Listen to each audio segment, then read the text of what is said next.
Hello students, देखिए आज हम लोग सेकेंड टेस्ट पेपर का सेकेंड टेस्ट सीरीज का आपको केमिस्ट्री का यहाँ पे हम वीडियो सॉल्यूशन लेकर के आए हैं। तो हम लोग यहाँ पे डिस्कस करते हैं। आप यहाँ पे देख सकते हो जो फर्स्ट क्वेश्चन है 51 नंबर क्वेश्चन है। इसमें आपको बोला गया है कि मॉलिक्यूलर ऑर्बिटल थ्योरी के अकॉर्डिंग बॉन्ड ऑर्डर्स कैलकुलेट करने के लिए, तो बॉन्ड ऑर्डर यहाँ पे O2+2 CO और NO+ का कैलकुलेट करना है। तो हम यहाँ पे बॉन्ड ऑर्डर कैलकुलेट करने के लिए सबसे पहले आपको बनाना पड़ेगा MOT, मॉलिक्यूलर ऑर्बिटल डायग्राम बनाना पड़ेगा आपको। और मॉलिक्यूलर ऑर्बिटल डायग्राम हम के लिए हम दो केस बनाते हैं।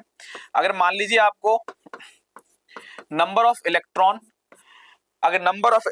अगर लेस देन इक्वल टू 14 है, तो इसके लिए आपको एक फॉर्मूला बतला रहे हैं 1212, 11 कुछ इस तरीके से लगाते हैं। और अगर मान लीजिए नंबर ऑफ इलेक्ट्रॉन अगर ग्रेटर देन 14 है, तो इसके लिए फॉर्मूला लगाते हैं 1221 111। तो ये कुछ इस अकॉर्डिंग हम लोग इसको अरेंज करेंगे। तो यहाँ पे देख सकते हैं जो O2+2 है, अगर O2+2 के लिए कैलकुलेट करना होगा तो O2+2 में आप पहले देखिए O2 के अंदर टोटल इलेक्ट्रॉन कितना एग्जिस्ट करता है, 16 इलेक्ट्रॉन। दो ऑक्सीजन के एटम है, एक ऑक्सीजन एटम में 8 इलेक्ट्रॉन होगा, दो ऑक्सीजन एटम है तो 16 इलेक्ट्रॉन होगा।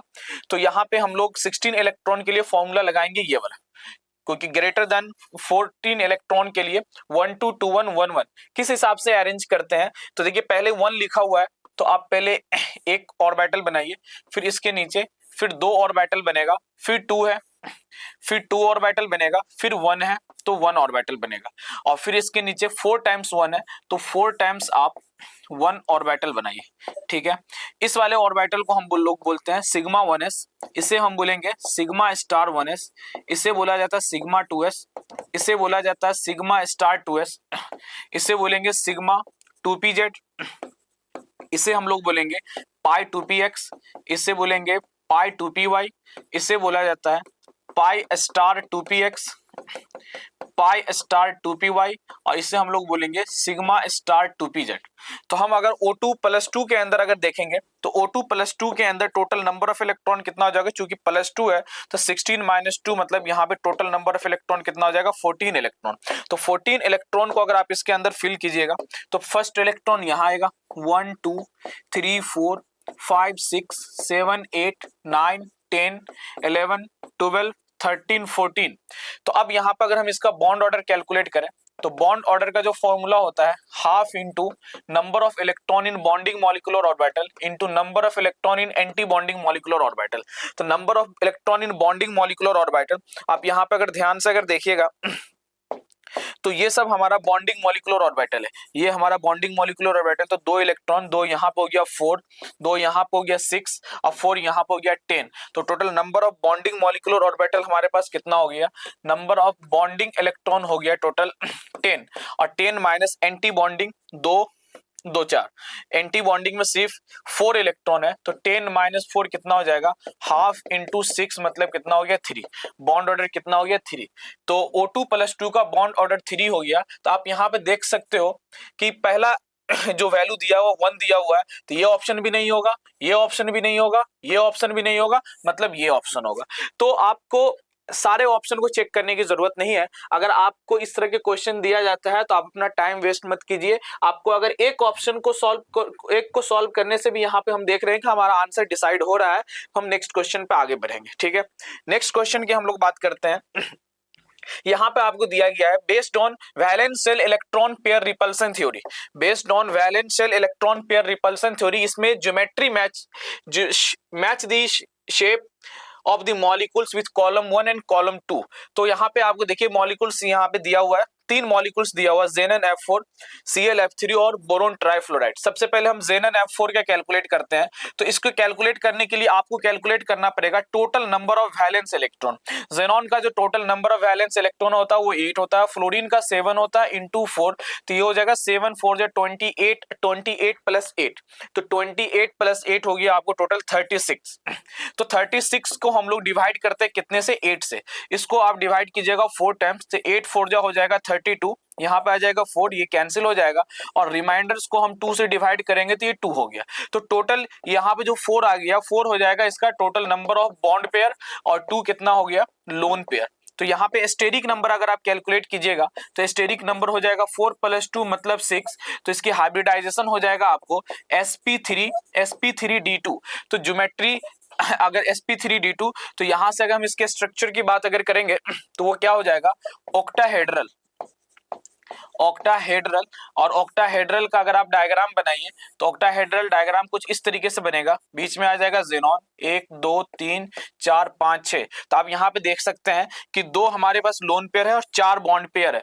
तो 4 बॉन्ड पेयर तो यहाँ पे आ गया और 2 लोन पेयर आ जाएगा कुछ इस तरीके से। तो अगर हम इसकी शेप की बात करें तो शेप में हम लोग लोन पेयर काउंट नहीं करते हैं। लोन पेयर आप छिपा दीजिएगा तो इसका शेप कैसा हो गया, स्क्वायर प्लेनर, स्क्वायर प्लेनर। तो यहाँ पे आप देख सकते हैं जेनॉन F4 का क्या हो गया, P का हो गया C। अब ऑप्शन में देखिए C का P के साथ किस में मैच है, तो आप यहाँ पे देख सकते हो C का R मैच है, ये ऑप्शन नहीं होगा। C का P यहाँ पे एक मैच है, ये नहीं होगा। C का P यहाँ मैच है, मतलब आपको 4 ऑप्शन में से 2 ऑप्शन तो रिजेक्ट हो गया। अब 2 ऑप्शन में आप आगे बढ़िए। 2 ऑप्शन में अगर आप देखोगे तो B को अगर देखिएगा तो BSS, तो B को चेक करने से आपको कोई फायदा नहीं है, A को भी चेक करने से कोई फायदा नहीं है। आपका डिसीजन मेकिंग यहाँ पे कौन सा हो गया, D। तो आप डी ऑप्शन को चेक कीजिए, डी ऑप्शन में आपका है सीसॉ। तो सीसॉ की ज्योमेट्री कौन सा होगा, तो यहाँ पे अगर आप सीसॉ को अगर चेक कीजिएगा, जैसे मान लीजिए सेकेंड ही हमको अगर दिया हुआ है, तो सेकेंड को अगर हम चेक करते हैं SF4 मॉलिक्यूल्स के बारे में, SF4 के बारे में अगर हम चेक करें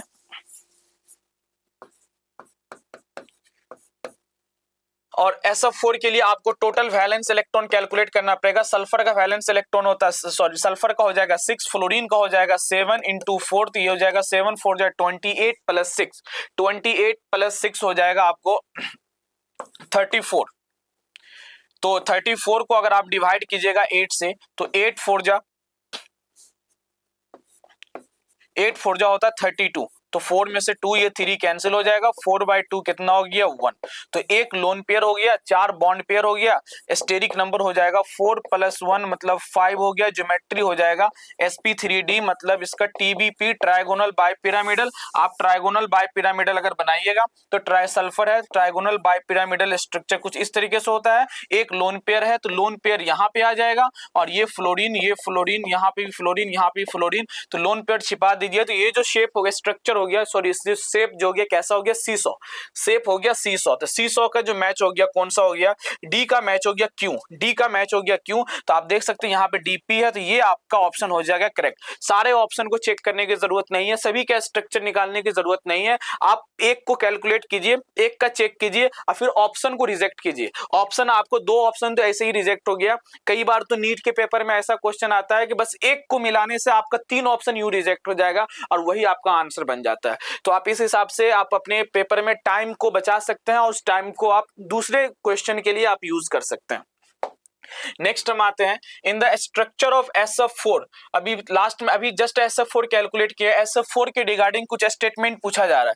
तो अभी हम जस्ट SF4 के लिए कैलकुलेट किए थे कि SF4 की ज्योमेट्री कैसा था, TBP था और उसके अंदर 4 बॉन्ड था, बॉन्ड पेयर इलेक्ट्रॉन था, अब प्लस क्या था, 1 लोन पेयर इलेक्ट्रॉन था। तो SF4 की ज्योमेट्री TBP अब बनाइएगा तो TBP कुछ इस तरीके का ज्योमेट्री होता है। तो एक लोन पेयर तो यहाँ पे आ गया, बाकी ये फ्लोरीन और इस ज्योमेट्री को बोलते हैं TBP। सबसे पहला ऑप्शन इसमें चेक करते हैं, क्या बोला जा रहा है, equatorial position and there are 2 equatorial in the structure of SF4 the lone pair of electrons on the sulfur is equatorial. देखिए हमेशा इसमें जो है ना TBP ज्योमेट्री के अंदर 2 तरीके का बॉन्ड एग्जिस्ट करता है, एक होता है इक्विटोरियल बॉन्ड और एक होता है एक्सियल बॉन्ड। ये जो बॉन्ड आपको दिख रहा है ब्लैक कलर से, इस बॉन्ड को हम लोग बोलते हैं एक्सियल बॉन्ड, एक्सियल बॉन्ड। और ये आपको जो बॉन्ड दिख रहा होगा पर्पल कलर से, इस बॉन्ड को हम लोग बोलते हैं इक्विटोरियल बॉन्ड। इक्विटोरियल बॉन्ड के अंदर परसेंटेज एस कैरेक्टर ज्यादा होता है अकॉर्डिंग टू बेंट रूल। जो लोन पेयर होता है या मोर इलेक्ट्रोनिगेटिव एटम होता है या मल्टीपल बॉन्ड होता है, आप इस पॉइंट को ध्यान रखिएगा। अगर आपको कभी भी TBP ज्योमेट्री आप बनाओ तो TBP ज्योमेट्री के अंदर अगर मॉलिक्यूल्स के पास लोन पेयर हो, मोर इलेक्ट्रोनिगेटिव एटम हो या फिर आप मल्टीपल बॉन्ड हो आपके पास, तो इन सारे चीजों को हम प्लेस करते हैं कहां पे, इन चीजों को हम प्लेस करते हैं उस बॉन्ड पे जिस बॉन्ड पे परसेंटेज एस कैरेक्टर ज्यादा होता है। और परसेंटेज एस कैरेक्टर कहां ज्यादा होता है, तो percentage S character equatorial bond में ज्यादा होता है। तो आप लोन पेयर को यहां पे प्लेस कीजिएगा, ठीक है। तो पहला ऑप्शन बोला जा रहा है, the electrons lone pair of electrons on sulfur is in equatorial position and there are two lone pair bond pair repulsion at 90 degree। तो इसमें हमको करेक्ट स्टेटमेंट खोजना है। तो ये तो स्टेटमेंट सही है। in the structure of SF4 lone pair of electrons on sulfur is in equatorial position पे आएगा। There are two lone pair bond pair repulsion at 90 degree. तो आप देख सकते हैं ये जो बॉन्ड हो गया और ये जो बॉन्ड हो गया, इसके बीच में लोन पेयर बॉन्ड पेयर आएगा, लोन पेयर बॉन्ड पेयर आएगा। ये तीन बॉन्ड जो है ना, ये तीन बॉन्ड ट्रायंगुलर है और इस पे ये जो इक्वेटोरियल बॉन्ड है ना, कुछ इस तरीके से प्लेन से बाहर आ रहा है। आप इस तरह से देख लो, आप बोर्ड के ऊपर ये ट्रायंगल इस तरीके से तीन बॉन्ड बना लिए हैं और ये जो वर्टिकल जिसको आप एक्सियल बॉन्ड बोल रहे हो, तो इसमें एक बॉन्ड ये इस तरीके से बोर्ड से बाहर आ रहा है और एक बॉन्ड बोर्ड के इसके पीछे जाएगा। तो ये वाली जो बॉन्ड हो गया, तो ये वाली बॉन्ड हो गया, ये लोन पेयर है। ये यहाँ पे क्या लोन पेयर, तो लोन पेयर इस बॉन्ड के साथ 90 डिग्री का loan pair bond pair repulsion लगेगा। और वैसे ही एक बॉन्ड बोर्ड के पीछे है, तो लोन पेयर उसके साथ भी 90 डिग्री पे lone pair bond pair repulsion करेगा। तो ये स्टेटमेंट बिल्कुल ही सही है, two lone pair bond pair repulsion at 90 degree. तो ये ही आपका आंसर हो जाएगा क्योंकि इसमें करेक्ट आंसर ही पूछा गया। नेक्स्ट क्वेश्चन पे आते हैं। Which of the following statement is correct? There are infinite number of, इसमें पूछा गया correct statement, there are infinite number of conformation of ethane, बिल्कुल सही। एक कन्फॉर्मर्स क्या होता है कि कन्फॉर्मर्स में एक कार्बन को आप फिक्स करके दूसरे को आप रोटेट करते चलिए तो आपको डिफरेंट स्ट्रक्चर मिलेगा, डिफरेंट कन्फॉर्मर्स मिलेगा। तो इसका infinite number of conformers obtain हो सकता है क्योंकि हम उसको हर एक एंगल पे रोटेट कर सकते हैं। There are two extreme conformers of ethane, that is eclipse and staggered। Theta equals to 0 पे वहां पे हम डायहेड्रल एंगल डिफाइन करते हैं। जैसे मान लीजिए ये कन्फॉर्मर्स है, तो कन्फॉर्मर्स का ये एक स्ट्रक्चर होता है जिसको हम बोलते हैं एक्लिप्स्ड फॉर्म। तो इसमें क्या होता है, ये पहला कार्बन होता है, ये दूसरा कार्बन होता है। तो पहले कार्बन को फिक्स करके या दूसरे कार्बन को फिक्स करके किसी एक को आप रोटेट कीजिएगा, अलग अलग रोटेशन। जैसे मान लीजिए 60 डिग्री है, यहाँ पे एक्स लगा हुआ, यहाँ पे ए लगा हुआ है। तो यहाँ पे क्या होगा, आप इसको जब रोटेट कीजिएगा तो एक्स तो यहाँ पे रहेगा, वाई ए मान लीजिए यहाँ पे आ गया, ए मान लीजिए यहाँ पे आ जाएगा 60 डिग्री। इस थीटा एंगल को, यहाँ पे जो एंगल है और ये जो एंगल, इसे हम बोलते हैं थीटा। थीटा बोला जाता है डायहेड्रल एंगल। तो यहाँ पे आप अगर ध्यान से अगर देखिएगा तो ये दो स्ट्रक्चर ऑब्टेन्ड होता है। ये अगर मान लीजिए थीटा का वैल्यू 60 हो गया, इसे हम बोलते हैं स्ट्रगर्ड फॉर्म, इसे हम बोलते हैं एक्लिप्स फॉर्म जब थीटा इक्वल टू 0। तो दो मेन स्ट्रक्चर होता है। फिर अगर मान लीजिए और अगर इसको रोटेट करेंगे तो इसका एंगल फिर हम इस वाले बॉन्ड के साथ मेजर करते हैं। तो इसका स्टेटमेंट सेकंड भी सही है। The energy of difference between the two extreme conformers is 12.5। ये फैक्ट से ही आप ध्यान रखिएगा, जिसमें प्रोपेन के अंदर ये मतलब दो कन्फॉर्मर जो स्टेबल होता है, एक हाईली स्टेबल और एक लेस स्टेबल, जो स्टैगर्ड हो गया और ये स्टैगर्ड और गॉची फॉर्म, स्टैगर्ड और एक्लिप्स्ड फॉर्म में और एक्लिप्स फॉर्म में जो एनर्जी का जो गैपिंग आता है वो आता है 12.5 किलोजूल पर मोल के हिसाब से। तो ये भी सही है। तो इसका स्टेटमेंट तीनों सही है। तो all of the above statements are correct. तो नेक्स्ट क्वेश्चन के बारे में हम लोग बात करते हैं। नेक्स्ट क्वेश्चन में आपको बोला गया है कि second orbit of lithium +2 radius दिया हुआ है। देखिए रेडियस का फॉर्मूला क्या होता है, एट बोर्स रेडियस का फॉर्मूला होता है Rn = R0 n² ये एंगस्ट्रम में होता है। तो अगर हम दो अलग अलग चीजों के लिए कंपेयर करेंगे तो R0 तो यहाँ पे कांस्टेंट वैल्यू है, तो इसको हम R0 से डिनोट कर रहे हैं। तो R1 = R2, ये फॉर्मूला आप जानते होंगे, n1² n2² into Z2 divided by Z1। तो यहाँ पे अगर हम वैल्यूज पुट करते हैं, अगर R1 आपको बोला गया है, मान लीजिए लिथियम +2 के रेडियस को Y बोला गया है, तो Y divided by R2 lithium beryllium +3 का रेडियस को R2 मान लिए। तो N1 की वैल्यू कितना आ जाएगा, सेकंड बोर्स ऑर्बिट है तो सेकंड का 2 का स्क्वायर हो जाएगा 4, और N2 बोला गया फोर्थ ऑर्बिट, तो नीचे आ जाएगा 4 का स्क्वायर इंटू Z2। तो बेरिलियम का एटॉमिक नंबर हो जाएगा 4 और डिवाइडेड बाय लिथियम का एटॉमिक नंबर हो जाएगा 3। तो यहां से अगर आप देखिएगा तो 4 इंटू 4 ये स्क्वायर कैंसिल हो जाएगा, तो यहां से जो रेडियस आ गया y divided by r2 equals to 1/3। तो इसका मतलब r2 इक्वल्स टू कितना हो जाएगा 3y। r2 इक्वल्स टू कितना हो गया 3y। नेक्स्ट क्वेश्चन पे आते हैं। गॉची फॉर्म ऑफ इथाइलिन ग्लाइकोल। देखिए इथाइलिन ग्लाइकोल बोला जाता है CH2CH2OH। ये इथाइलिन ग्लाइकोल है। इसका इस कार्बन को मान लीजिए पहला कार्बन, इस कार्बन को मान लीजिए सेकंड कार्बन, और यहाँ पे अगर आप इथाइलिन ग्लाइकोल का अगर कन्फॉर्मर्स बनाएंगे तो यहाँ पे आ जाएगा OH, यहाँ पे आ गया H, यहाँ पे आ गया H। और अगर मान लीजिए इसका दो फॉर्म बनाते हैं, एक्लिप्स्ड फॉर्म बनाते हैं, कौन कौन सा यहाँ पे बोला गया, गॉची फॉर्म बोला गया और एंटी फॉर्म बोला गया। गॉची फॉर्म बोला गया और एंटी, तो ये हम बनाते हैं गॉची फॉर्म। तो गॉची फॉर्म अगर यहाँ पे अगर बनाइएगा तो ये सेकंड कार्बन के ऊपर जो भी चीज लगा हुआ है उसको हम कुछ इस तरीके से यहाँ पे लगा रहे हैं। ये हाइड्रोजन यहाँ पे आ जाएगा, यहाँ पे हाइड्रोजन आ जाएगा, तो ये हो गया गॉची फॉर्म। अगर इसका एंटी फॉर्म अगर बनाएंगे तो ये OH हो गया, दिस इज H हो गया, ये H हो गया, और एंटी फॉर्म में OH आ जाएगा एंटी लोकेशन पे, ये H आ गया, ये H आ गया। तो यहाँ पे अगर आप ध्यान से अगर देखेंगे तो गॉची फॉर्म के अंदर क्या होता है, गॉची इफेक्ट लगेगा और यहाँ पे हो जाएगा हाइड्रोजन बॉन्ड, और हाइड्रोजन बॉन्ड होने के कारण ऐसे तो एंटी स्टैगर्ड एंटी वाला फॉर्म ज्यादा स्टेबल होता है, बट यहाँ पे स्टैगर्ड वाला में गॉची फॉर्म में ड्यू टू हाइड्रोजन बॉन्डिंग इसकी स्टेबिलिटी ज्यादा होगा, इसकी स्टेबिलिटी ज्यादा होगा। तो आपको बोला गया गॉची फॉर्म में ethylene glycol is more stable then anti form, statement 1 is true. Anti conform is always more stable, कोई जरूरी नहीं है। यहाँ पे स्टेबिलिटी क्यों हो गया है, क्योंकि यहाँ पे हाइड्रोजन बॉन्डिंग हो रहा है। तो statement 1 is correct, statement 2 is incorrect. इसका आंसर हो गया आपका थर्ड। नेक्स्ट क्वेश्चन पे आते हैं। HF has highest boiling point among all the hydrogen halides. HF hydrogen halide की बात कर रहे हैं, HF, HCl, HBr और HI। HF के अंदर हाइड्रोजन बॉन्डिंग होगा कुछ इस तरीके का, मॉलिक्यूल्स हाइड्रोजन बॉन्डिंग के साथ जिगजैग शेप में जुड़ा हुआ रहता है। स्ट्रॉन्ग हाइड्रोजन बॉन्डिंग होगा, स्ट्रॉन्ग इंटरमॉलिक्यूलर हाइड्रोजन बॉन्डिंग होगा। HCl के अंदर भी हाइड्रोजन बॉन्डिंग होता है, लेकिन जितना स्ट्रॉन्ग हाइड्रोजन बॉन्डिंग HF के अंदर होगा उतना HCl के अंदर नहीं होगा। तो यहाँ पे स्ट्रॉन्ग इंटरमॉलिक्यूलर हाइड्रोजन बॉन्डिंग होने के कारण इसकी बॉइलिंग पॉइंट ज्यादा होता है। अब बॉइलिंग पॉइंट डिपेंड ही करता है इंटरमॉलिक्यूलर फोर्स पे। जितना स्ट्रॉन्ग इंटरमॉलिक्यूलर फोर्स होगा उसको आप बॉइल करने के लिए आपको उतना ही ज्यादा टेम्परेचर प्रोवाइड करना पड़ेगा, जिससे बॉइलिंग पॉइंट उसका इंक्रीज करेगा। तो HF के अंदर HF की बॉइलिंग पॉइंट हाईएस्ट होता है, that because of strong hydrogen bonding. इसका आंसर हो जाएगा थर्ड। नेक्स्ट क्वेश्चन पे आते हैं। Which of the following orbitals have zero probability to finding the electron in XY plane. XY plane की बात किया जा रहा है। XY प्लेन में अगर हम यहाँ पे एक्सप्लेन करें तो देखिए ध्यान से, ये हो गया आपका x एक्सिस मान लेते हैं, ये y एक्सिस मान लेते हैं और ये z एक्सिस मान लेते हैं। तो ये प्लेन को हम बोल रहे हैं XY प्लेन, XY प्लेन।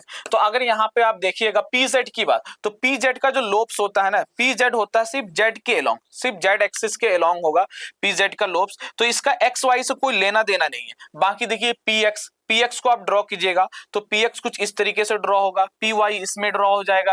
और DZ स्क्वायर का कैसा होता है, DZ स्क्वायर तो कुछ इस तरीके का एक शेप होता है जो Z एक्सिस के अलोंग होता है और एक इसके अंदर रिंग भी होता है। तो रिंग आने की वजह से इसमें XY, इसमें तो 360 डिग्री का कंट्रीब्यूशन आ गया और 360 में XY का कंट्रीब्यूशन आ जाएगा, X का भी कंट्रीब्यूशन आएगा। तो इस हिसाब से इसका आंसर कौन सा हो जाएगा, PZ ऑर्बिटल्स के अंदर XY का बिल्कुल भी यहाँ पे कंट्रीब्यूशन नहीं है। तो यहाँ पे इसका आंसर आपका हो जाएगा फोर्थ। नेक्स्ट ऑप्शन पे आते हैं। यहाँ पे आपको बोला गया है इस दोनों के बारे में कि फंक्शनल आइसोमर्स, ये फंक्शनल आइसोमर्स है कि नहीं। तो आप देख सकते हो ये है विनाइल अल्कोहल, इसे हम क्या बोलते हैं, विनाइल अल्कोहल। और इसे आप बोलिएगा एसीटल्डिहाइड।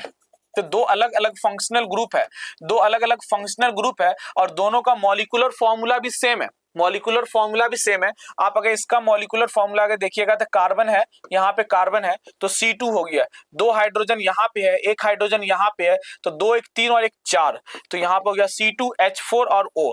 यहाँ पर भी आप देखिएगा फॉर्मूला कितना हो गया, C2H4 और O। तो मॉलिक्यूलर फॉर्मूला सेम है और मॉलिक्यूलर फॉर्मूला सेम है और फंक्शनल ग्रुप अलग अलग है, तो मॉलिक्यूलर फॉर्मूला सेम है तो आइसोमर्स तो होगा ही, और फंक्शनल ग्रुप डिफरेंट है तो कौन सा आइसोमर्स हो जाएगा, फंक्शनल आइसोमर्स हो जाएगा।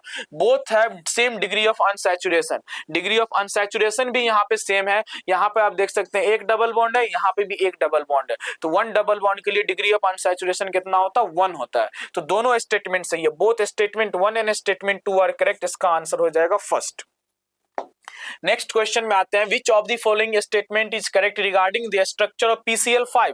PCl5 स्ट्रक्चर काफी कॉमन स्ट्रक्चर है, हर क्लास में हर लोग इसको डिस्कस करते ही हैं। PCl5 का अगर आप कैलकुलेट कीजिएगा तो इसके अंदर all 5 PCl bonds in the same plane, same plane में तो नहीं होगा, क्योंकि आप जब इसको कैलकुलेट कीजिएगा फास्फोरस का तो इसका हाइब्रिडाइजेशन आएगा आपको sp3d।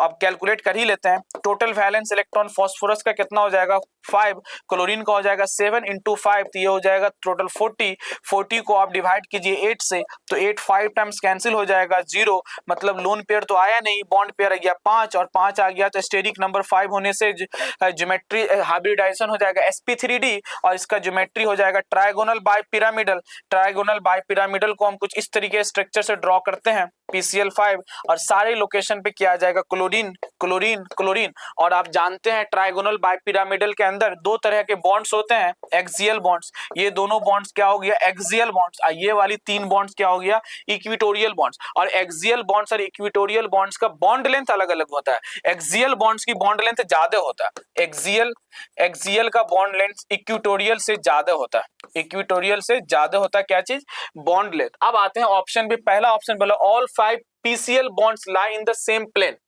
सारे PCl बॉन्ड्स एक प्लेन में नहीं है। आप ये देखिएगा ये 3 बॉन्ड जो है, ये 3 बॉन्ड जो है ये बोर्ड के प्लेन पे है, ये आप इस तरीके से समझ जाइए, ये 3 प्लेन बोर्ड के प्लेन पे है। अब बाकी ये दो जो बॉन्ड है इक्विटोरियल एक्सियल वाला, ये एक बोर्ड से बाहर आ रहा है, एक बोर्ड के पीछे जा रहा है, तो एक प्लेन में तो है नहीं, तो ये ऑप्शन आपका होगा नहीं। All bond angle in PCl is 90 degree. देखिए यहाँ पे ये जो PCl बॉन्ड ये एंगल होता है ये 120 डिग्री का होता है, बाकी ये वाला एंगल 90 डिग्री का होगा, तो सारे 90 डिग्री का तो है नहीं, तो ये भी गलत हो गया। All PCl bond length is same, सब PCl बॉन्ड लेंथ सेम कैसे होगा, एक्सियल और इक्विटोरियल है, बॉन्ड लेंथ अलग अलग होगा, तो ये ऑप्शन भी गलत। 3 PCl bonds lie in 1 plane and 2 PCl bond lie in above and below the plane, बिल्कुल सही स्टेटमेंट। 3 PCl बॉन्ड दिस PCl मतलब all 3 equatorial PCl bonds lie in 1 plane and 2 axial PCl bonds lie in above the plane and below the plane, तो this is absolutely true option. Next question पे हम लोग आते हैं, assertion दिया हुआ है B2 मॉलिक्यूल्स के बारे में, while B2 molecules is diamagnetic, C2 molecules is paramagnetic। आपको मालूम है कि अगर अनपेयर्ड इलेक्ट्रॉन होगा तो वो पैरामैग्नेटिक होगा, और अगर 0 अनपेयर्ड इलेक्ट्रॉन होगा तो वो डायमैग्नेटिक होगा।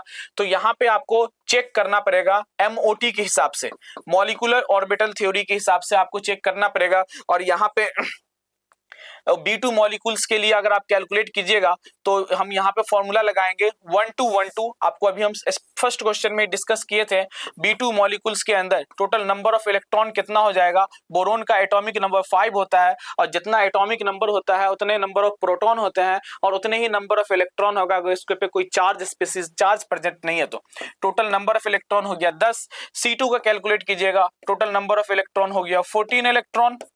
तो इसके लिए देखिए 14 से कम इलेक्ट्रॉन है तो फॉर्मूला आप लगाइएगा 1212 फॉर्मूला लगाइएगा, इस तरीके का फॉर्मूला लगाएंगे। यहां पर भी फॉर्मूला लगेगा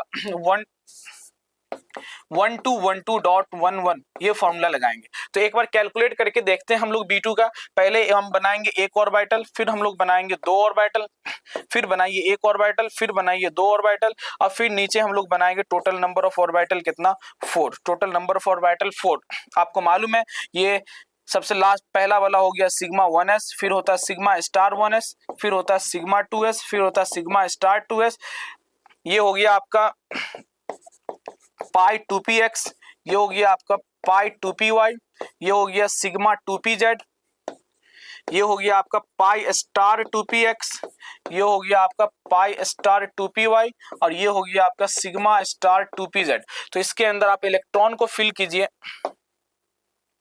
इलेक्ट्रॉन को फिल करेंगे, 10 इलेक्ट्रॉन को फिल करना है, तो यहाँ पे आ जाएगा 1 2 3 4 5 6 7 8 9 और 10। तो यहाँ पे अगर आप कैलकुलेट देख सकते हैं, यहाँ पे 2 अनपेयर्ड इलेक्ट्रॉन आ गया, 2 अनपेयर्ड इलेक्ट्रॉन आ गया, तो B2 मॉलिक्यूल्स डायमैग्नेटिक बोला गया, जो कि गलत है। B2 मॉलिक्यूल्स क्या हो जाएगा, पैरामैग्नेटिक। तो एसर्शन तो हो गया आपका रॉन्ग, एसर्शन तो हो गया wrong. Bond order of B2 molecules is 1.5। तो बॉन्ड ऑर्डर अगर कैलकुलेट करेंगे तो बॉन्ड ऑर्डर इक्वल्स टू होता है half into number of electron in bonding molecular orbital minus number of electron in anti bonding molecular orbital. तो half into number of electron in bonding में आप देख सकते हैं जो विदाउट स्टार वाला है वो हो गया एंटी बॉन्डिंग, जो स्टार लगा हुआ है वो हो गया आपको एंटी बॉन्डिंग। तो विदाउट स्टार वाला आप देखिएगा 2 2 4 और यहाँ पे 2 6, तो कितना हो जाएगा 6 माइनस, और एंटी बॉन्डिंग में देखिएगा तो 2 और 2 4, सिर्फ 4 इलेक्ट्रॉन है, तो 6 माइनस 4 कितना हो गया 2 डिवाइडेड बाय 2 इक्वल्स टू कितना हो जाएगा 1। तो आपको यहाँ पे B2 मॉलिक्यूल्स का बॉन्ड ऑर्डर 1.5 दिया गया है, तो ये भी गलत, both A and R is false, इसका आंसर हो जाएगा 4, 61 का आंसर होगा 4। नेक्स्ट क्वेश्चन में बढ़ते हैं, which of the following molecule shows intramolecular hydrogen bond. अगर आप यहाँ पे इस ऑप्शन को देखिएगा, पैरामिथॉक्सीफिनॉल का आप स्ट्रक्चर बनाइए, ये हो गया आपका फिनॉल, ये हो गया OH, और ये ऑर्थो मेटा पैरा आ जाएगा OCH3, नो हाइड्रोजन बॉन्डिंग हमेशा ध्यान रखिएगा, बेंजीन डेरिवेटिव के केस में ऑर्थो लोकेशन पे ही हाइड्रोजन बॉन्ड होता है। दूसरा ऑप्शन को चेक करते हैं, anti form of ethylene glycol. अभी जस्ट हम इथाइलिन ग्लाइकोल का एंटी स्ट्रक्चर बनाए थे, एक OH यहाँ आएगा, एक OH यहाँ आएगा, H यहाँ आएगा, ये H यहाँ पे आएगा, यहाँ पे ये H, यहाँ पे ये इथाइलिन ग्लाइकोल का एंटी फॉर्म है। और इसमें भी हाइड्रोजन बॉन्डिंग कब होता है, जब यहाँ पे 60 डिग्री डायहेड्रल एंगल पे होगा, तब एंटी पोजीशन होगा, जिसे हम लोग बोलते हैं गॉची इफेक्ट बोलते हैं। तो यहाँ पे ये ऑप्शन भी गलत, ये भी गलत। सैलिसैल्डिहाइड क्या होता है, फिनॉल के ऊपर ऑर्थो हाइड्रोक्सी बेंजल्डिहाइड, ये OH हो गया, ये OH हो गया, और ये C डबल बॉन्ड H हो गया। तो यहाँ पे देखिए ये होता है सैलिसैल्डिहाइड का स्ट्रक्चर, तो आपको ये स्ट्रक्चर ध्यान में रहना चाहिए, इसे हम ऑर्थो हाइड्रोक्सी बेंजल्डिहाइड भी बोलते हैं, ऑर्थो हाइड्रोक्सी बेंजल्डिहाइड। तो यहाँ पे हाइड्रोजन बॉन्डिंग होगा, and this is the correct answer of this. Next question देखते हैं, the compound which show metamerism. तो आप यहाँ पे देख सकते हो C5। मेटामेरिज्म क्या होता है, मेटामेरिज्म के लिए डाइवेलेंट या ट्राइवेलेंट फंक्शनल ग्रुप होना चाहिए, और 2 या 2 से ज्यादा स्ट्रक्चर के अंदर आइदर वन साइड या बोथ साइड अल्काइल ग्रुप अलग अलग होना चाहिए। जैसे यहाँ पर अगर पहला ऑप्शन देख सकते हो आप, C5H12, ये एल्केन है, तो एल्केन के अंदर टॉटोमेरिज्म मेटामेरिज्म तो होगा ही नहीं, एल्केन के अंदर नहीं होगा। फिर नेक्स्ट स्ट्रक्चर देखिए C3H8O, ये सिंगल ऑक्सीजन वाला स्ट्रक्चर है, सिंगल ऑक्सीजन वाला कंपाउंड या तो अल्कोहल होगा या तो ईथर होगा। अल्कोहल के अंदर तो मेटामेरिज्म पॉसिबल नहीं होगा, ईथर के अंदर पॉसिबल होता है। तो चेक करते हैं C3H8O से कौन सा ईथर बनेगा, तो C3H8 से अगर आप बनाइएगा C3H2OCH3, तो ये कंपाउंड आपको बनेगा इसका, और इसका मेटामेरिज्म पॉसिबल ही नहीं होगा। आप इसका दूसरा स्ट्रक्चर अगर बनाइएगा तो एक कार्बन को उठा करके आप इधर लगाइएगा, अल्टीमेटली आपको वही स्ट्रक्चर मिलेगा, तो इसमें पॉसिबल नहीं है। इसका अगर आप बनाइएगा C3H6O, तो C3H6O में आपका आ जाएगा CH3 CH2 CH3 C double bond O CH3, तो ये फॉर्मूला हो जाएगा इसका C3H6O। और ये है आपका कीटोन, ये है कीटोन, और कीटोन में मेटामेरिज्म पॉसिबल तो होता है, लेकिन इस कीटोन का मेटामेरिज्म पॉसिबल नहीं होगा, बिकॉज आप यहां से अल्काइल ग्रुप को चेंज कर ही नहीं सकते हैं। जैसे आप एक अल्काइल ग्रुप उठा के इधर लाइएगा, फिर यहाँ पे हाइड्रोजन आ जाएगा, वो हो जाएगा एल्डिहाइड, तो इसका भी पॉसिबल नहीं होगा। तो इस हिसाब से यही आंसर होना चाहिए। एक बार इसको चेक भी करते हैं, तो इसको आप बनाइएगा तो ये बन जाएगा ईथर, अगर बनाइएगा CH3 CH2O CH2 और CH3, तो ये ईथर है। तो इसका दूसरा जो मेटामर्स बनेगा वो बन जाएगा कुछ इस तरीके से, CH2 CH2 CH3 बन जाएगा। ये भी बन सकता है, या फिर एक और स्ट्रक्चर पॉसिबल हो सकता है, आप यहाँ पे ब्रांचिंग लगा दीजिए CH3 CH3, तो इसका आंसर हो जाएगा आपका फोर्थ, ये इसका मेटामर्स बनेगा। ठीक है, नेक्स्ट क्वेश्चन पे आते हैं। नेक्स्ट में बोला गया है कि angular momentum of electron in 2p orbitals. तो एंगुलर मोमेंटम का जो फॉर्मूला होता है,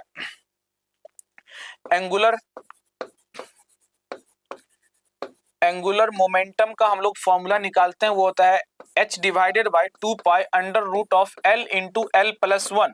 और 2p ऑर्बिटल के लिए पूछा गया है, तो l की वैल्यू कितना हो जाएगा 1। l की value azimuthal quantum number, s के लिए होता है l की वैल्यू 0, p के लिए तो होता है 1, d के लिए 2 और f के लिए कितना होता है 3। तो बस l की वैल्यू आपको यहाँ पे पुट कर देना, कितना 1 पुट कर देना। तो आंसर कितना आ जाएगा, h divided by 2 under root of 1 into 1 plus 1, that is ये वैल्यू कितना आ जाएगा √2। तो √2 h divided by 2 √2 h divided by 2 66 का आंसर हो जाएगा सेकंड। नेक्स्ट क्वेश्चन पे हम लोग बढ़ते हैं।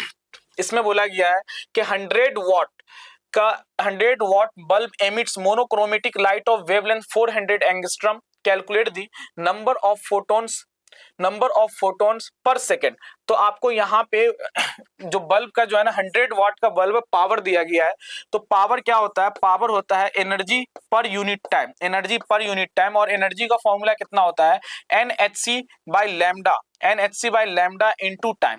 तो यहां से आपको कैलकुलेट करना है, दैट इज हम बोल सकते हैं P इक्वल्स टू फॉर्मूला क्या बन जाएगा, NHc divided by lambda into T। और आपको यहाँ पे क्या कैलकुलेट करना है, तो पर सेकेंड कैलकुलेट करना है। तो टाइम का वैल्यू आपको पर सेकेंड 1 सेकेंड आ जाएगा।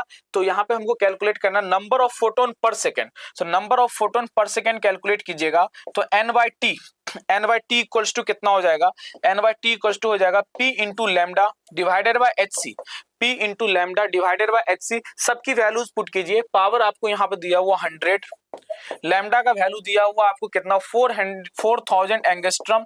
तो एंगस्ट्रॉम को चेंज कर लीजिए मीटर में, तो 10 टू दी पावर -10 आ जाएगा, 10 टू दी पावर -10 हो जाएगा। H की value Planck's constant 6.6 into 10 to the power -34 into C की वैल्यू हो जाएगा 3 इंटू 10 टू दी पावर 8। सबको आप कैलकुलेट कर लीजिए, आपका आंसर आ जाएगा ये 2 into 10 to the power 20। Next question पे आते हैं हम लोग। नेक्स्ट क्वेश्चन बोला गया wavelength of photon emitted during the transition of n equals to 3।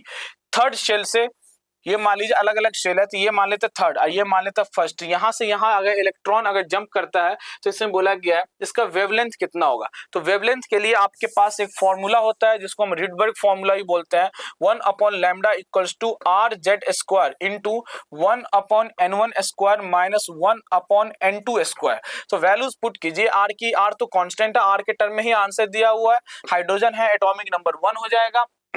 Lower energy, तो लोअर एनर्जी यहाँ पे n equals to 3, n equals to 1, तो 1 अपॉन 1 माइनस N2 का स्क्वायर हो जाएगा, 3 का स्क्वायर 9।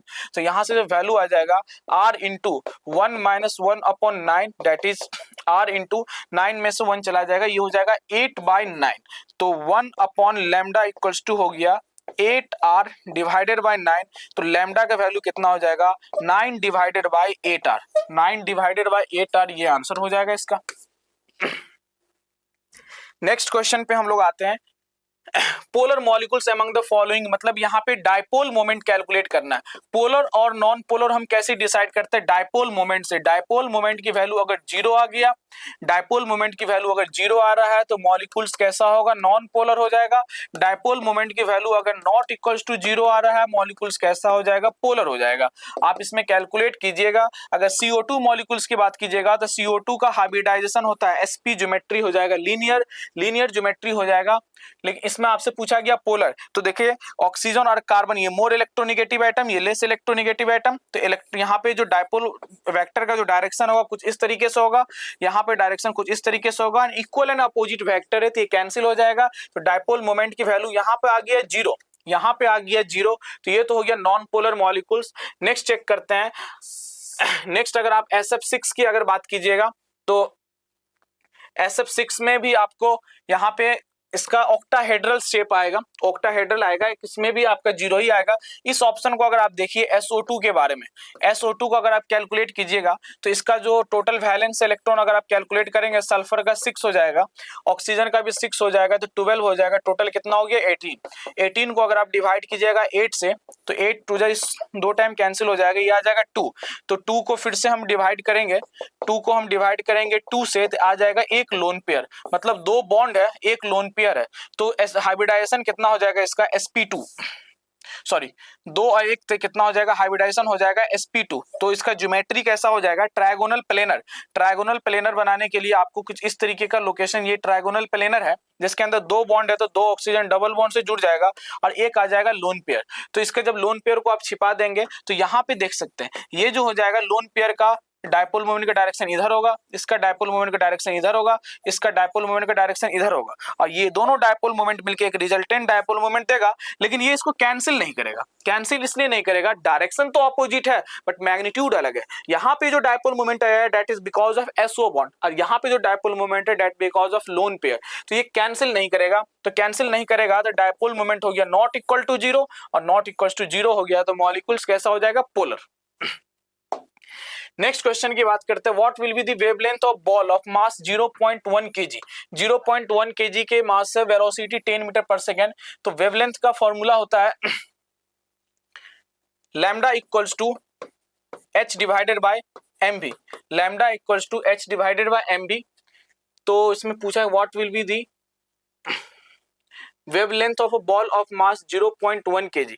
तो h की वैल्यू आप यहाँ पे पुट कर लीजिए 6.62 into 10 to the power -34 divided by mass यहाँ पे दिया हुआ है 0.1 kg, और वेलोसिटी भी आपको दिया हुआ 10। तो ये तो 10 कैंसिल ही हो गया, आंसर आ जाएगा 6.62 into 10 to the power -34। Answer इसका हो जाएगा ये 4 आंसर हो जाएगा। ये काफी सिंपल क्वेश्चन था, आपको डेटा भी बढ़िया दिया गया था जो आसानी से कैंसिल हो गया। नेक्स्ट क्वेश्चन में अगर आप यहाँ पे देखते हैं तो यहाँ पे आपको बोला गया है लीनियर मॉलिक्यूल्स। तो यहाँ पे H2O का आपको पता है हाइब्रिडाइजेशन sp3 होता है।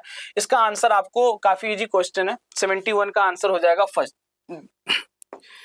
नेक्स्ट क्वेश्चन बढ़ते हैं, octet rule is not satisfied. देखिए ऑक्टेट रूल जो एक्सेप्शन होता है, 3 आपको एक्सेप्शन ध्यान रखना चाहिए। एक तो होता है हाइपोवैलेंट मॉलिक्यूल्स, हाइपोवैलेंट मॉलिक्यूल्स, एक होता है हाइपरवैलेंट मॉलिक्यूल्स, हाइपरवैलेंट मॉलिक्यूल्स मॉलिक्यूल्स, और एक जो तीसरा होता है वो होता है odd electron molecules, odd electron molecules. Odd electron molecules किसको बोलते हैं, जब आप सारे एटम के इलेक्ट्रॉन को, सारे एटम के इलेक्ट्रॉन को आप अगर ऐड करेंगे और वो वैल्यू अगर ऑड नंबर आता है तो उसे ऑड इलेक्ट्रॉन मॉलिक्यूल्स बोलते हैं। आप NO की ऑड कीजिएगा तो नाइट्रोजन के अंदर total number of valence, nitrogen का जो total number of valence electron है वो कितना है 5, और ऑक्सीजन है कितना है 6। तो 6 और 5 कितना हो गया 11। तो 11 है, तो वैलेंस इलेक्ट्रॉन यहाँ पे 11 है, ये ऑड नंबर है। तो ये ऑड इलेक्ट्रॉन मॉलिक्यूल्स, और ऑड इलेक्ट्रॉन मॉलिक्यूल्स कभी भी लुईस ऑक्टेट रूल को फॉलो नहीं करता है। नेक्स्ट क्वेश्चन पे हम लोग आते हैं, the region where probability of density function reduce to 0 is called edge. जहां पे 0 इलेक्ट्रॉन डेंसिटी होता है या तो वो नोडल प्लेन या फिर हम उसे क्या बोलते हैं, नोड्स, नोडल सरफेस बोलते हैं। आंसर इसका हो जाएगा थर्ड, बोथ 1 and 2। ऑर्बिटल्स के अंदर तो इलेक्ट्रॉन होते ही होते हैं, तो ऑर्बिटल आंसर नहीं होगा। नेक्स्ट क्वेश्चन बोला गया, in which of the following molecules bonds are not equal. Bonds देखिए, बॉन्ड्स इक्वल होता है नहीं इक्वल होता है TBP, ट्राइगोनल बाइपिरामिडल ज्योमेट्री। हम पहले अभी कैलकुलेट किए हैं SF4 के अंदर, स्टार्टिंग में यही क्वेश्चन कई बार डिस्कस हो चुका है। SF4 के अंदर TBP ज्योमेट्री होगा तो यहाँ पे एक्सियल और इक्वेटोरियल बॉन्ड्स आएंगे, और axial and equatorial bonds are not equal. Axial bonds की लेंथ ज्यादा होता है as compare to equatorial bonds. Next question पे आते हैं, which of the following having maximum chiral centre. Chiral centre देखिए यहाँ पे ये कायरल सेंटर, ये भी कायरल सेंटर, ये भी chiral centre, total chiral centre 4 हो गया।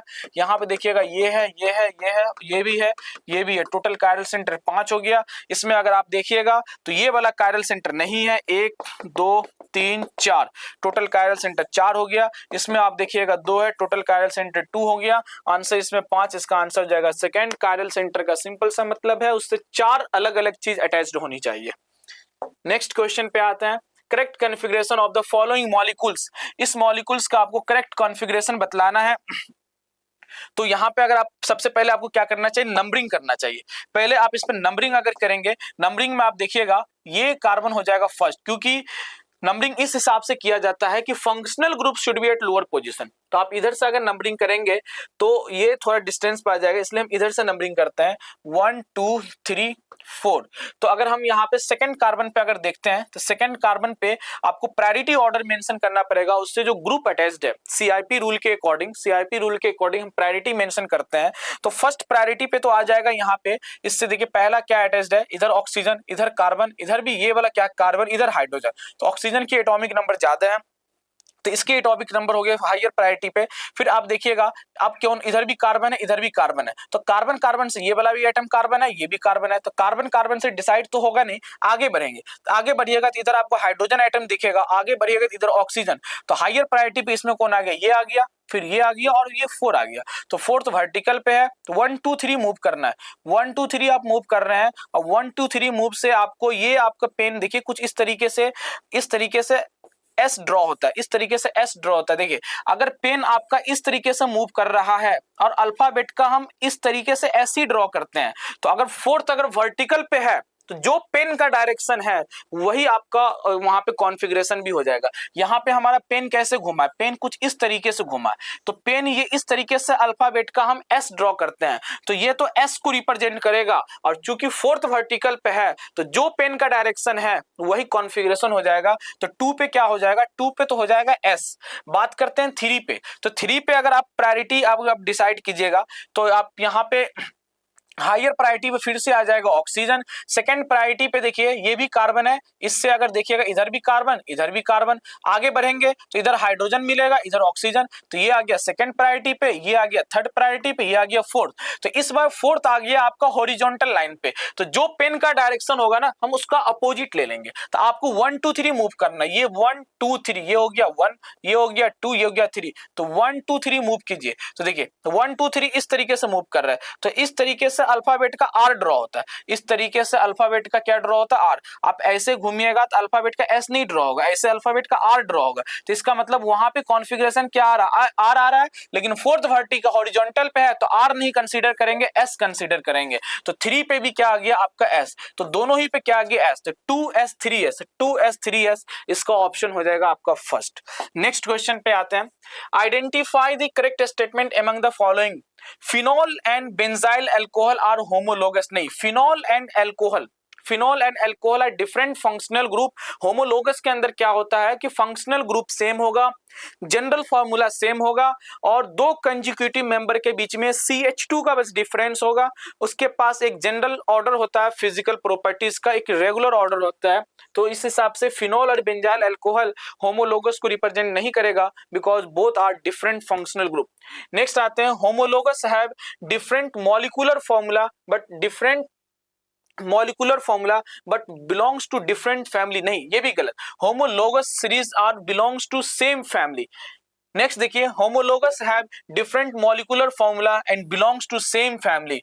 Homologous differ by only 1 CH2 units. इसका आंसर हो जाएगा ये, homologous differ by only 1 CH2 units. तो यहाँ पे दिया गया है लेकिन आपको देना चाहिए यहाँ पे 2 कंजिक्यूटिव मेंबर, दो कंजिक्यूटिव मेंबर के बीच में CH2 का डिफरेंस होता है। अब अगर मान लीजिए हम होमोलोगस की बात करते हैं, CH2OH, और इसका होमोलोगस हम मान लीजिए एक ये बनाते हैं CH2OH, ये दोनों भी होमोलोगस है, ये भी होमोलोगस है, लेकिन क्या दोनों में सिर्फ CH2 का ही डिफरेंस है? नहीं, दोनों में काफी डिफरेंस है। CH2 का डिफरेंस क्या आता है, जब दो कंजिक्यूटिव मेंबर की बात करते हैं, इसके जस्ट बाद या इसका जो पहला मेंबर होगा वो क्या हो जाएगा, जैसे इसका जो इसके ये CH3, इसके जस्ट बाद जो मेंबर आ जाएगा CH3 CH2 CH2OH। तो ये हो गया, ये दोनों हो गया कंजिक्यूटिव मेंबर और दोनों के बीच में बस किसका डिफरेंस है, CH2 का। तो ऑप्शन फोर्थ नहीं होगा, इसका जो बेस्ट ऑप्शन होगा वो कौन सा हो जाएगा, थर्ड। नेक्स्ट क्वेश्चन पे आते हैं, which of the following is an optically active compound. देखिए एक चीज आप ध्यान रखें, सिंगल कायरल सेंटर, ऐसे क्वेश्चन अगर आता है तो पहले तो आप कायरल सेंटर खोजिए। अगर मॉलिक्यूल्स के अंदर सिंगल कायरल सेंटर है तो single chiral centre molecules are always optically active because उसके अंदर ना ही प्लेन ऑफ सिमेट्री होगा ना ही सेंटर ऑफ सिमेट्री होगा।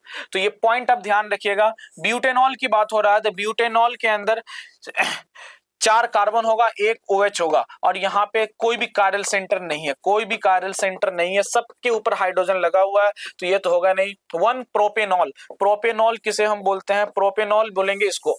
1 प्रोपेनॉल है तो ये OH हो गया, यहाँ पर भी आपको 2 हाइड्रोजन आ गया, ये भी आपका नहीं होगा। 2 क्लोरोब्यूटेन, 2 क्लोरोब्यूटेन, ब्यूटेन आ गया, 1 2 3 4, और 2 क्लोरो है तो यहाँ पे क्लोरीन आएगा, ये CH3 हो गया, यहाँ पे हाइड्रोजन आ गया, ये इथाइल हो गया, ये कायरल सेंटर हो गया। मॉलिक्यूल्स के अंदर सिंगल कायरल सेंटर है, ना ही प्लेन ऑफ सिमेट्री होगा, ना ही सेंटर ऑफ सिमेट्री होगा, it will be always optically active. Next question पे हम लोग आते हैं। Magnetic moment of 2.83 bore magnet किसका होगा, given by which of the following ions. तो यहाँ पे आपको सबका एटॉमिक नंबर भी दिया गया है। तो देखो 3D सीरीज के एलिमेंट्स का जो इलेक्ट्रॉनिक कॉन्फ़िगरेशन लिखता है, अगर यहाँ पे अगर हम इसका Ni, जिसका इसका जो ऑप्शन है, पहले हम Ni+2 ही इसका आंसर है, मैं Ni2+ को आपको डिस्कस कर देता हूँ, आप चाहो तो सबका भी बना सकते हो, मैं तरीका बता देता हूँ।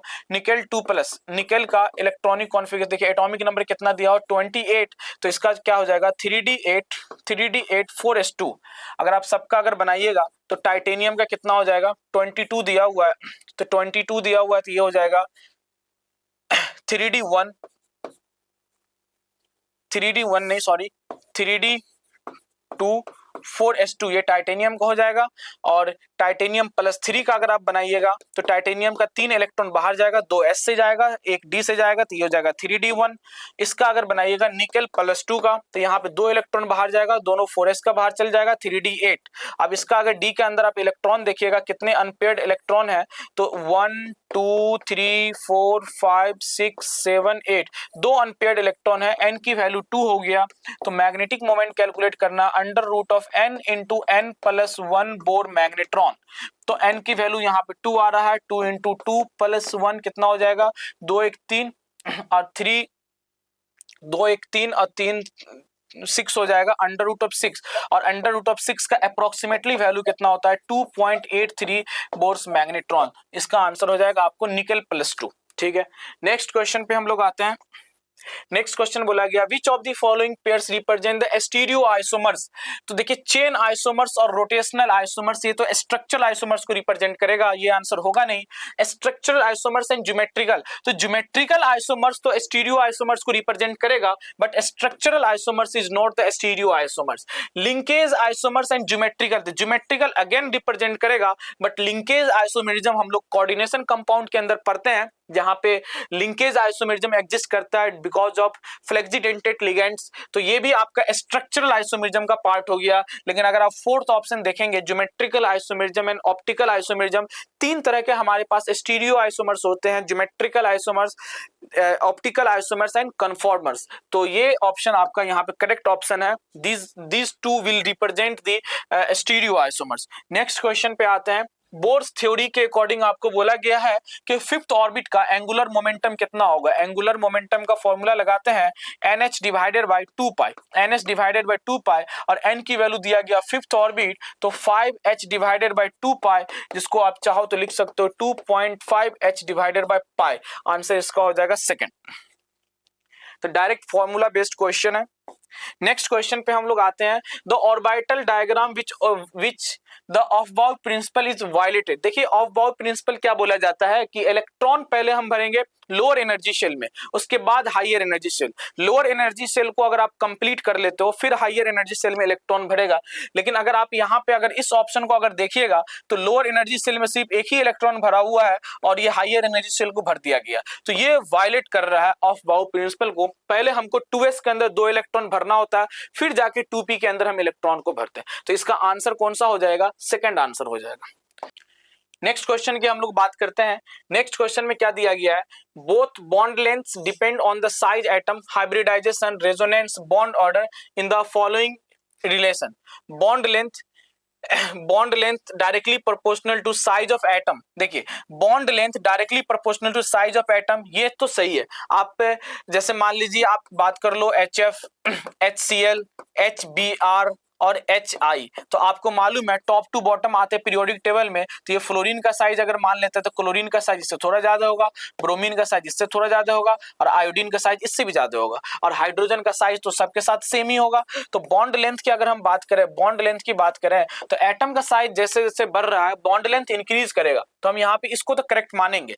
तो वन ऑप्शन तो हमारा करेक्ट है। इसमें पूछा भी गया है कि which of the following hybridisation in the correct option, choose the correct option. तो वन तो यहाँ भी प्रेजेंट है, यहाँ भी प्रेजेंट है, यहाँ भी वन, सब में प्रेजेंट है। वन से आपका काम बनेगा नहीं, आगे आपको बढ़ना पड़ेगा।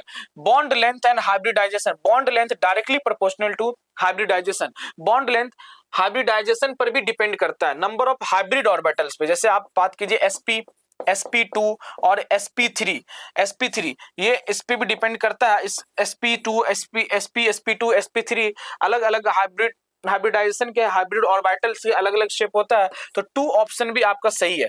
तो नेक्स्ट ऑप्शन भी देख ही लेते हैं, bond length directly proportional to bond order, ये तो बिल्कुल गलत है। Bond length bond order inversely proportional होता है। तो थर्ड ऑप्शन तो नहीं होगा, इसका कोई चांस नहीं, इसका कोई चांस नहीं। 2 ऑप्शन सही है, 1 और 2 हो जाएगा, ओनली 1 भी आंसर नहीं होगा। नेक्स्ट क्वेश्चन पे हम लोग आते हैं, a certain orbital has no angular nodes and radial nodes. Angular nodes calculate कैसे करते हैं हम लोग, एंगुलर नोड्स इक्वल टू होता है एजिमुथल क्वांटम नंबर, और रेडियल नोड्स अगर आपको कैलकुलेट करना है, रेडियल नोड्स कैलकुलेट करना है तो उसके लिए फॉर्मूला लगाते हैं n-l-1। तो अगर आप यहाँ पे कौन सा दिया हुआ है, अलग अलग चीजों के लिए कैलकुलेट करना पड़ेगा।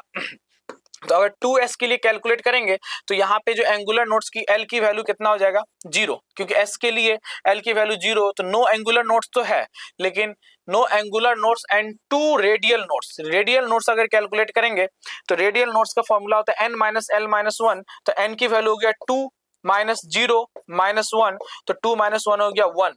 तो यहाँ पे बोला जा रहा है 2 रेडियल नोड्स, यहाँ पे रेडियल नोड्स 1 आ रहा है, तो ऑप्शन 1 नहीं होगा।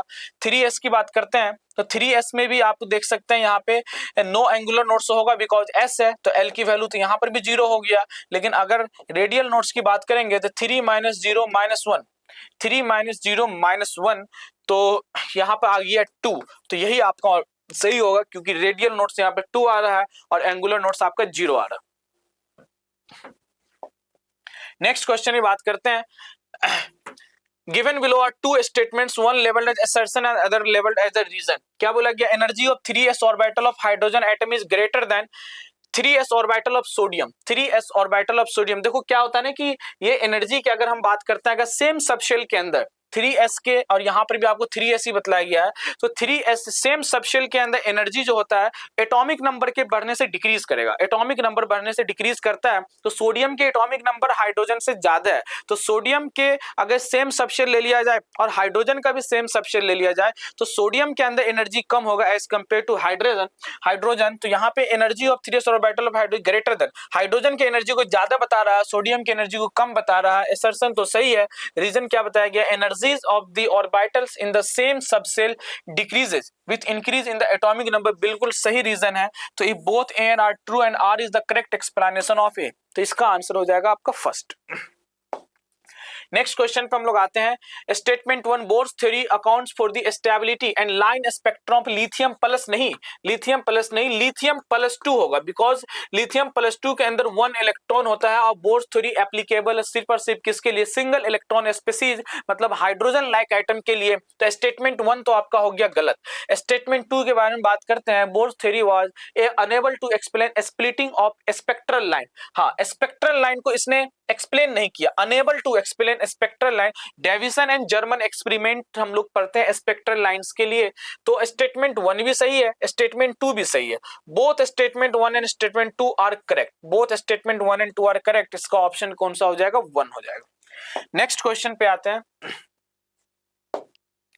एक सेकेंड, यहाँ पे स्टेटमेंट 1 तो गलत था ना, स्टेटमेंट 1 गलत था, सॉरी। तो statement 1 is incorrect and 2 is correct, इसका आंसर हो जाएगा 4। स्टेटमेंट 1 इनकरेक्ट है, बिकॉज लिथियम प्लस नहीं, लिथियम प्लस 2 के लिए एप्लीकेबल होता है। नेक्स्ट क्वेश्चन पे हम लोग आते हैं, which of the following pair is incorrect.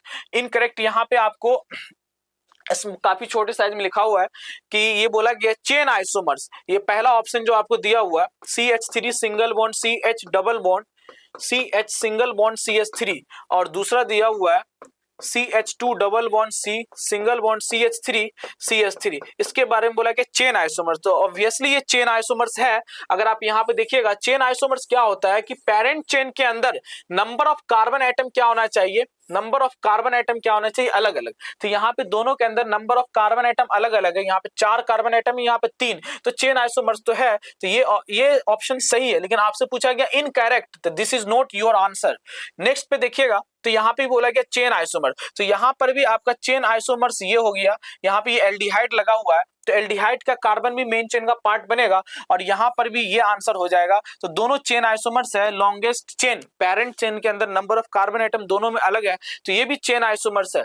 Next option देखिएगा पोजीशन, तो ये भी पोजीशन है, मिथाइल यहाँ ऑर्थो पे लगा हुआ है, यहाँ मेटा पे लगा हुआ है, तो दिस इज पोजीशन आइसोमर्स। लेकिन अगर आप इस ऑप्शन को देखोगे तो ये आइसोमर्स ही नहीं है, इसमें फंक्शनल आइसोमर्स बोला गया, लेकिन यहाँ पे कीटोन दिया गया है, यहाँ पे एल्डिहाइड। तो आप जल्दबाजी में यहाँ पे कंफ्यूजन होंगे कि यहाँ पे तो ये एल्डिहाइड और कीटोन है कि ये फंक्शनल आइसोमर्स तो है, तो आपको कोई ऑप्शन ही नहीं समझ में आएगा कौन सा आपको लगेगा ये तो बोनस क्वेश्चन, लेकिन नहीं, ये बोनस नहीं है। आप अगर ध्यान से इस ऑप्शन को देखिएगा तो दोनों का मॉलिक्यूलर फॉर्मूला अलग अलग है। यहाँ पे कार्बन है 1 2 3 4 5, यहाँ पे कार्बन एटम 1 2 3 4, सिर्फ 4 कार्बन एटम है, तो ये आइसोमर्स ही नहीं है, तो आइसोमर्स नहीं है, तो ये आपका सही ऑप्शन है, करेक्टली मैच नहीं है। नेक्स्ट क्वेश्चन पे हम लोग आते हैं, consider the ground state of chromium, the number of electron with azimuthal quantum number L equals to 1। आपको क्रोमियम का आपको इलेक्ट्रॉनिक कॉन्फ़िगरेशन लिखना पड़ेगा। क्रोमियम का इलेक्ट्रॉनिक कॉन्फ़िगरेशन कितना होगा, क्रोमियम का इलेक्ट्रॉनिक कॉन्फ़िगरेशन हो जाएगा आपको 4s2, या फिर आप ऐसे लिख लो 3d4 और 4s2, 3d4 4s2 पूरा लिखना पड़ेगा आपको। इसमें एजीमुथल क्वांटम नंबर बोला गया 1s2 2s2 2p6 2p6 3s2 3p6 4s2 और 3d कितना हो जाएगा 4। आपको बोला गया है टोटल नंबर ऑफ इलेक्ट्रॉन बतलाने के लिए जिसका एजीमुथल क्वांटम नंबर 1 है, तो एजीमुथल क्वांटम नंबर 1 किसका होता है, p का होता है। तो p देखिए यहाँ पे है और यहाँ पे सॉरी p6 होगा और p यहाँ पर भी है, तो दोनों p के अंदर 6 इलेक्ट्रॉन यहाँ 6 इलेक्ट्रॉन यहाँ, इसका आंसर हो जाएगा 12। Total L equals to 1, L equals to 1 वाले एजीमुथल क्वांटम नंबर के अकॉर्डिंग टोटल इलेक्ट्रॉन कितना हो जाएगा 12। नेक्स्ट क्वेश्चन पे हम लोग आते हैं, which of the pair of orbital show zero overlap. देखिए जीरो ओवरलैप, अगर ये s है, s का शेप स्फेरिकल होता है और p का शेप ऐसा होता है, तो ये कुछ इस तरीके से ओवरलैप कर सकता है। s और pz की बात करेंगे तो देखिए s तो किसी के साथ px py pz तीनों के साथ ही ओवरलैपिंग शो करेगा। ये मान लीजिए pz है तो इस तरीके से ओवरलैपिंग हो जाएगा। pz pz pz pz आपको ये दो मान लीजिए pz pz है, इस एक्सिस को z ही मान लेते हैं, तो एक्सियल ओवरलैपिंग भी कर सकता है, पैरेलल ओवरलैपिंग भी कर सकता है। लेकिन अगर px py की बात अगर करते हैं, ये x एक्सिस ये y एक्सिस, तो एक आएगा इस डायरेक्शन में एक आएगा इस डायरेक्शन में, दोनों के बीच में कभी ओवरलैपिंग नहीं होगा, तो यही आपका करेक्ट आंसर हो जाएगा। Which pair always show zero overlap, तो px और py एक्सिस या तो सेम होना चाहिए या तो पैरेलल होना चाहिए ओवरलैपिंग करने के लिए। नेक्स्ट क्वेश्चन पे हम लोग आते हैं, statement 1, characteristics of cathode rays do not depend upon the material of electrode. Electrode के मटेरियल पे डिपेंड नहीं करता है कैथोड रेज। स्टेटमेंट 1 बिल्कुल सही है कि एक कैथोड रेज कभी भी इलेक्ट्रोड के मटेरियल पे डिपेंड नहीं करेगा। दूसरा स्टेटमेंट देखते हैं, ई by mass ratio of electron and proton. देखिए इलेक्ट्रॉन और प्रोटॉन के अंदर अगर ई बाय एम की बात कीजिएगा तो दोनों के अंदर चार्ज तो सेम ही होगा। इलेक्ट्रॉन और प्रोटॉन के अंदर चार्ज किसके बराबर होता है, स्मॉल ई के बराबर, 1.6 into 10 to the power minus 19 coulomb. तो डिपेंड किस पे करेगा, मास पे। तो मास ऑफ इलेक्ट्रॉन की अगर आप बात कीजिएगा तो मास ऑफ इलेक्ट्रॉन होता है 9.1 into 10 to the power minus 28 gram, और मास ऑफ प्रोटॉन की अगर बात कीजिएगा तो ये होता है 6.1 into 10 to the power minus 24 gram. तो आप देख सकते हैं कि इनवर्सली प्रोपोर्शनल टू मास, तो मास का वैल्यू यहाँ पे जिसका मैक्सिमम होगा, मैक्सिमम मास किसका है, तो यहां पर अगर E बाय एम लीजिएगा तो E by M mass of electron 10 to the power minus 28, जब ऊपर चला जाएगा तो 10 टू द पावर प्लस 28। तो इलेक्ट्रॉन का E बाय एम वैल्यू ज्यादा है, E by M value electron का ज्यादा है प्रोटॉन से, इलेक्ट्रॉन का ज्यादा है प्रोटॉन से। इसमें क्या बोला गया, E by M ratio of electron is less than, तो ये गलत हो गया, ये इलेक्ट्रॉन की कम बतला रहा है, इलेक्ट्रॉन का ज्यादा होगा। इलेक्ट्रॉन की मास को आप 10 टू द पावर माइनस 20 जब नीचे आएगा तो ऊपर जाके कितना हो जाएगा 10 टू द पावर 28, ये ऊपर जाकर कितना हो जाएगा 10 टू द पावर 24। तो ये वैल्यू ज्यादा होगा, इलेक्ट्रॉन का E/m वैल्यू ज्यादा होगा। तो स्टेटमेंट 1 तो सही है, स्टेटमेंट 2 फॉल्स है। Statement 1 is correct, statement 2 is incorrect. इसका आंसर कौन सा हो जाएगा? सी आंसर हो जाएगा। नेक्स्ट क्वेश्चन पे हम लोग आते हैं। Tautomerism is exhibited by, tautomerism कहां होगा? जहां पे इस तरीके का सिस्टम होगा और जेड की हाइब्रिडाइजेशन कितनी होनी चाहिए? sp3, और यहां पे अटैच होना चाहिए हाइड्रोजन। तो आप यहां पर अगर ध्यान से अगर देखोगे तो डबल बॉन्ड तो है, सिंगल बॉन्ड भी है, लेकिन यहाँ पे हाइड्रोजन नहीं है, तो ये भी नहीं होगा। डबल बॉन्ड है, सिंगल बॉन्ड है, लेकिन हाइड्रोजन नहीं है, ये भी नहीं होगा। डबल बॉन्ड है, सिंगल बॉन्ड है, और सिंगल बॉन्ड से आइटम जो अटैच उसके ऊपर हाइड्रोजन है, तो इसका आंसर हो जाएगा 4। इसमें भी चेक कर सकते हो, डबल बॉन्ड सिंगल है लेकिन हाइड्रोजन नहीं है, तो इसका आंसर हो जाएगा 3rd। नेक्स्ट क्वेश्चन पे आते हैं। Select the incorrect statement among the given below. All chiral compounds are optically active, कोई जरूरी नहीं है भाई। ऑप्टिकल एक्टिव और ऑप्टिकली इनएक्टिव डिपेंड करता है सिमेट्रिसिटी से। अगर कंपाउंड्स के अंदर ना ही प्लेन ऑफ सिमेट्री है ना ही सेंटर ऑफ सिमेट्री है, तभी वो कंपाउंड को हम ऑप्टिकली एक्टिव बोलेंगे। अगर कोई भी एक सिमेट्रिसिटी एग्जिस्ट कर रहा है, इधर प्लेन ऑफ सिमेट्री है, सेंटर ऑफ सिमेट्री, तो उसे हम ऑप्टिकली इनएक्टिव बोलते हैं। तो कायरल कंपाउंड होने से ऑप्टिकल एक्टिव का कोई लेना देना नहीं है। आपसे पूछा गया इनकरेक्ट स्टेटमेंट, इनकरेक्ट स्टेटमेंट पूछा गया, तो all chiral compounds are optically active, इसमें ऑल कायरल कंपाउंड्स को ऑप्टिकली एक्टिव बोला जा रहा था। आंसर तो यही हो गया। इनकरेक्ट स्टेटमेंट आपसे पूछा गया और यही है इनकरेक्ट स्टेटमेंट। बाकी और भी देख लेते हैं। ऑल ऑप्टिकली एक्टिव कंपाउंड्स है, कायरल बिल्कुल सही है स्टेटमेंट है।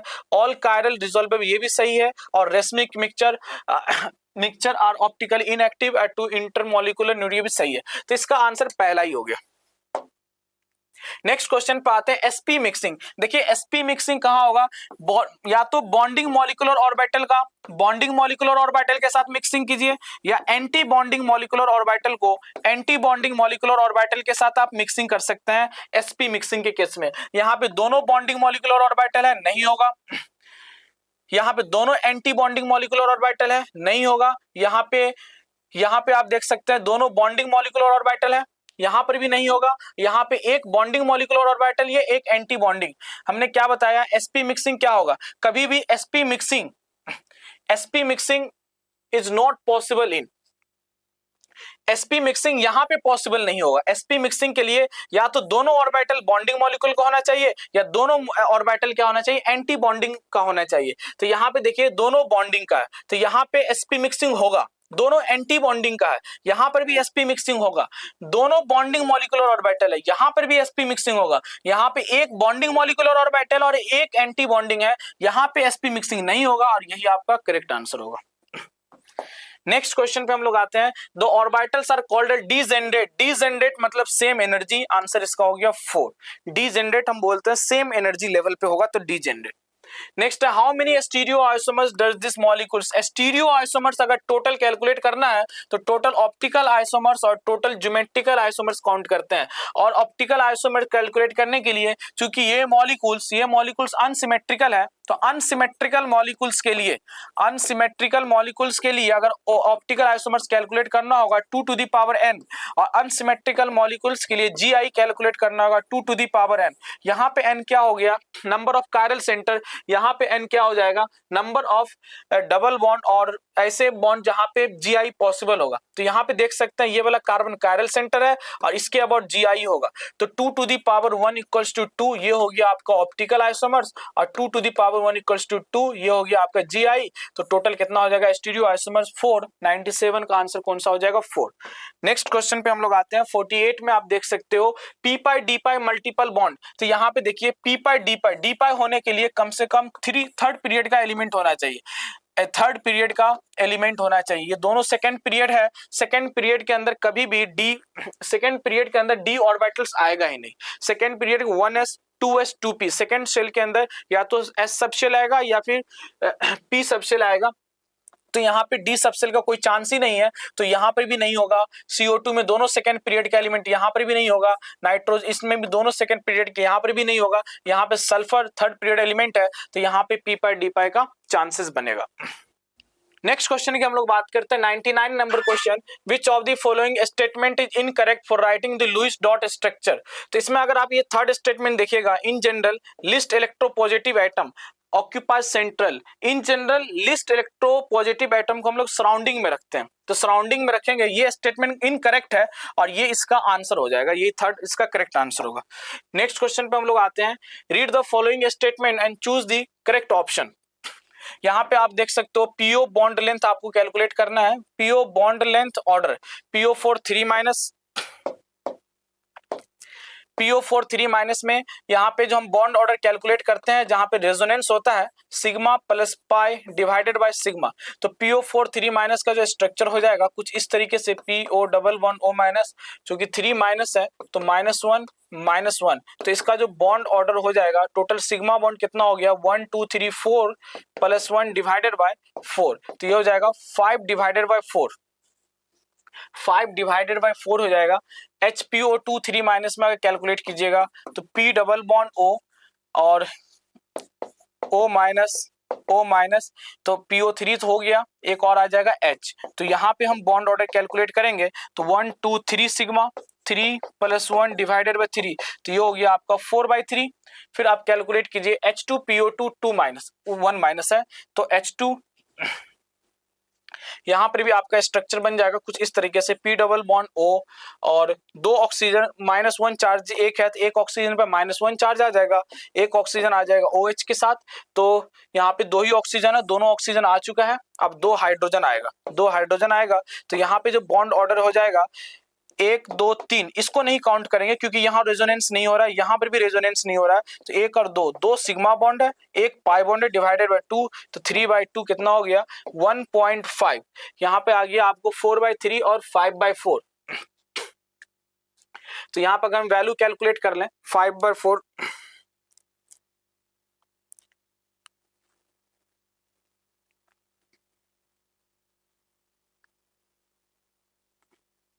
5/4 जो वैल्यू हो जाएगा वो हो जाएगा 1.25 और 4/3 कितना हो जाएगा, ये हो जाएगा 1.33, तो सबसे ज्यादा किसका हो गया 1.5, 1.5 का सबसे ज्यादा हो गया, मतलब ये गलत ऑर्डर दिया हुआ, ये इस ऑर्डर में होना चाहिए, ये इस ऑर्डर में होना चाहिए बॉन्ड ऑर्डर, तो 1 तो गलत है।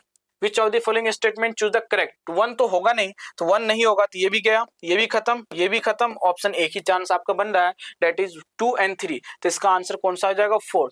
तो ये आपका कंप्लीट डिस्कशन हो गया test series, second test series paper का, बाकी हम इसके आगे फिर हम थर्ड टेस्ट सीरीज पेपर आपका आएगा सॉल्यूशन। Thank you.